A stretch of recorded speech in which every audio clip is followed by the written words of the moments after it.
flat hook 2-33-5. And I'm going to go through that again. I drew that earlier today. And I don't have the dimensions on here. I'm looking at my book right now, and you can refer to that as well. I'm going to go ahead and move this off to the side and draw this. For this example, the circle with a radius of 62.5, I'm going to use that center. I'm going to use the absolute coordinate of 0, 0 for that and base everything off of that. So I move this off just for a second. So in this one here, we're going to be basically doing the same things. We're going to be using absolute, relative, some trim commands, perpendicular, and tangent O-snaps. And we're going to do another trick using a circle. Instead of drawing with a radius, we're going to do a tangent radius, which is something a little bit different. So if I go to my circle command, let's draw that big circle. It's has a radius of 62.5. So it's asking me for my center point. I'll type in 0, 0. And for the radius, I'll type in 62.5. Now, if you look on the outside, there's another of the hook at the bottom, lower left corner. It says there's another radius, another circle with a radius of 130, and it shares the same center point. So let's go back into the circle command, and I've got my O-snap on to be center, so I'm just going to select my circle, or I could type in 0, 0. And now it's asking me for my radius, and this is where I type in the 130 and hit enter. So I've got my two big circles down below. Now I want to get the two circles up above. One has a diameter of 45, and the other one is telling me it has a radius of 50. So a lot of times you'll see these circles described either in terms of a radius or a diameter. If it's a complete circle, usually they'll give you a diameter dimension. And if it's a partial circle, they will describe it to you in terms of a radius. So we also know that it's going to share the same x value as the two circles we've just drawn here, but it has a y value of 180. So when we select circle and it's asking us for a center point, I'll type in 0, 180. And we'll do the inner circle first, and it's showing me a diameter of 45. Now, right now, if I type in 45, that's going to give me a radius of 45, not a diameter.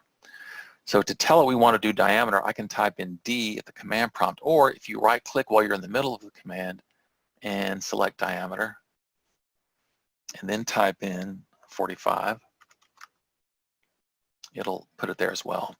We go back into the circle, and this time we're going to do the circle that has a radius of 50.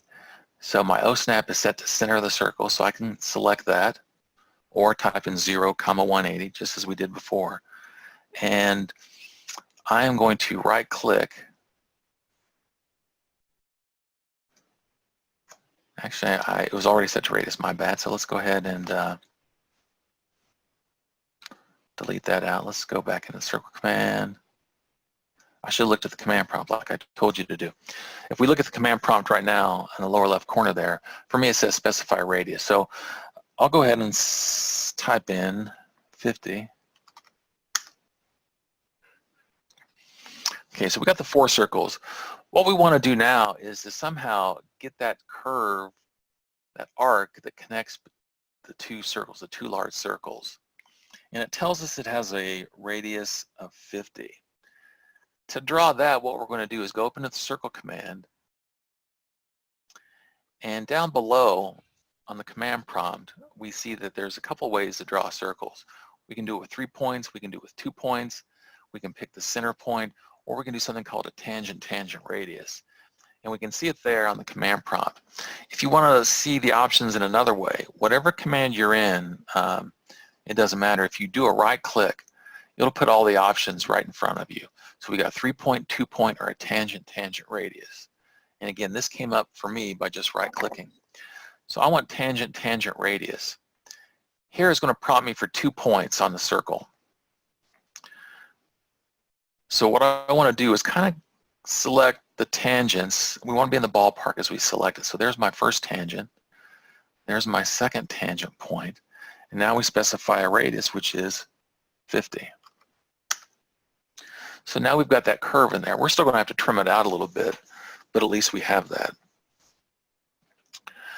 What I like to do now is to draw the part of that hook where the line is going to be tangent from this point here up to this point here someplace. So we go back into the line command, and by clicking on tangent, again, we just kind of want to get in the ballpark, and we want to select the tangent OSNAP again.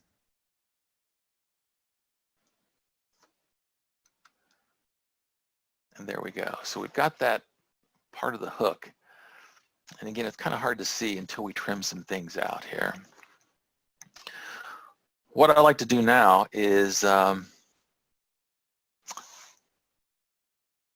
draw the other line. As you can see, there's a distance between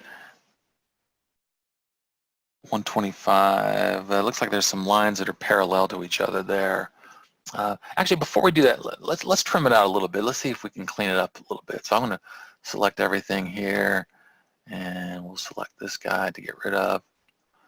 What else can we get rid of? We can probably get rid of this. Get rid of that.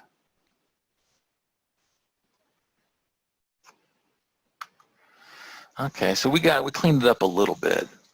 So what I need to do now is I need to draw a line that's somehow parallel with this line, and that line's got to be over here. It also has to be tangent.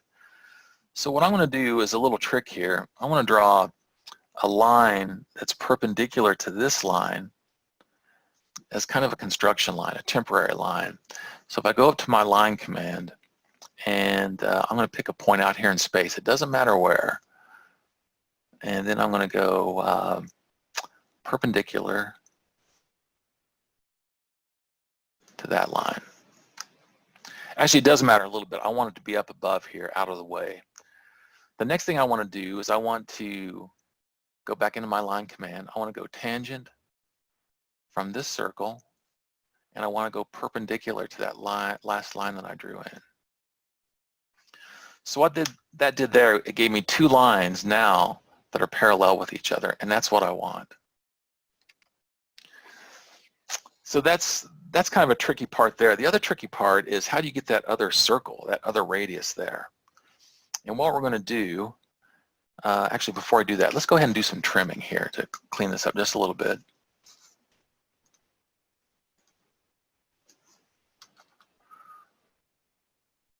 I'll get rid of that, and we can get rid of this, and we can get rid of that.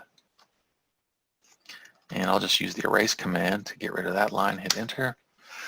So now we got the hook, but you can see that it's a sharp hook. I mean, you never have a sharp hook like that.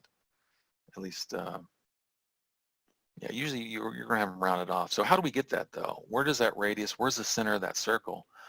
Well, we really don't know where the center is, and we really don't care because we can use that trick we just did a second ago. If we go back into our circle command, and if we do a right click, we've got that tangent radius. So my two tangent points, one is going to be on the line, the other tangent point is going to be on the circle someplace, and the radius is going to be 25.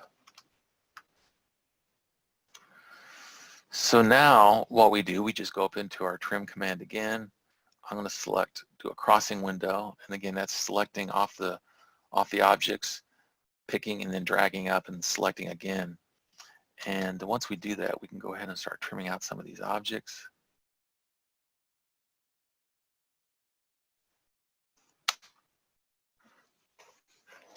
And then once we trim up, we've got that hook.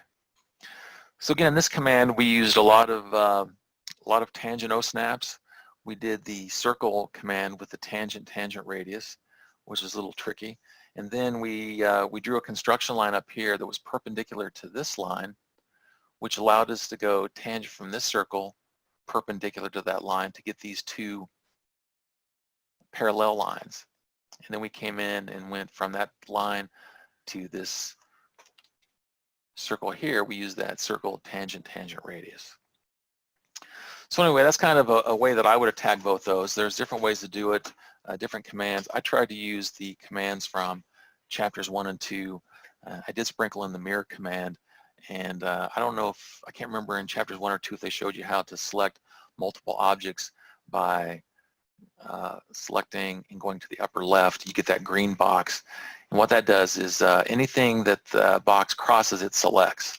Now, if I were to select upper left and go down to the lower right, it's a blue box, and that's a window. So to be selected this way, everything has to be completely inside that blue box. So that might be something that we did here in these two exercises that really wasn't discussed too much in chapters 1 and 2. Anyway, that's all I've got. If you've got some questions, feel free to check in with me, send me an email. If you want to let me know after you see this video if it's helpful, maybe it's possible we can do some more in the future.